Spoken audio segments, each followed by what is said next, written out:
Men use the image of female perfection to motivate themselves. And that's exactly right. That's precisely what they do. You see that in the Tom Sawyer story. So Tom Sawyer is about 12 years old, and he's still hanging around with his friends like Huck Finn. And this girl moves across the street, Becky, and she comes out and he's struck by her for the first time in his life. Something's changed. And the first thing he does is hop up on a picket fence and show off and balance in front of her. And he's saying, well, look at me, look at me. He's like the male bowerbird building something beautiful so the female will approve of it. And it's motivation. You know, and that's something that I think modern women don't really understand about men.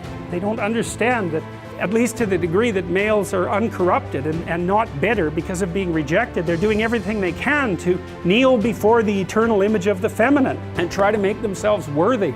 I don't understand the situation with women as well as I understand the situation with men, obviously being a man. I don't know if women have any idea how paralyzing they are to especially young men. A very large number of my clinical clients, but also young men I've talked to in general, are absolutely terrified of women because they're terrified of being rejected. And the terror exists in precise proportion to the attraction to the woman. Men make such fools of themselves in front of women that they're attracted to. It's because, first of all, they don't see the woman that they're attracted to. Because what the hell do they know about her? They don't see her as an individual. They see her as the manifestation of a judgmental ideal. And then it's only in establishing the relationship with the actual woman that they can start differentiating between the judgmental ideal and the actual individual woman.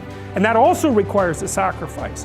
And the sacrifice is, you never can have an ideal woman. So to have a relationship with any woman, you have to sacrifice the relationship with the ideal woman, and you have to see the individual woman and separate her from the ideal.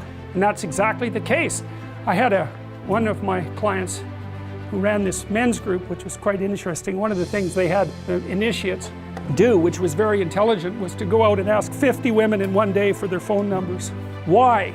Politely, properly, you know. It was a game, but it wasn't a stupid game. And the idea was, get over your fear of rejection. And how do you do that? By encountering it continually and continually and continually, so that you're no longer paralyzed by this. The person that you can completely map and who only does positive things for you, it's like, A, you don't know that person. B, they're not communicating with you, nor you with them. Maybe they're just subordinating themselves to you or you to them. And you're not growing. You want someone who can. A real relationship is a wrestling match. It's a grappling phenomena that you both emerge transformed from. And that's what people want. They don't want a pushover. Not unless there's something wrong with them. You know, a narcissistic person who never wants to be challenged will want a partner who does nothing but deliver exactly what they're told to deliver, but they will mistreat them beyond belief. What does the optimal relationship look like in terms of positive and negative emotion? You might say, well, utopia. Nothing but positive interactions. It's like, no. Imagine you get people to code the interactions they have with their partner during the day. You know, you sample it. You say, was that interaction positive or negative? And then what you're trying to do is predict the longevity of the relationship. Okay, so here's the data. If it falls under 5 positive interactions to 1 negative interaction, the relationship doesn't continue. Fair enough, too much negative. That's easy to understand. If it exceeds 11 positive to 1 negative, the relationship doesn't last. Why? No challenge, right? What do you want from your partner? Bliss? No, you don't. It's with our fantasy that we first meet the unknown, right? Well, look, say you're going out with a new person. It's like, what do?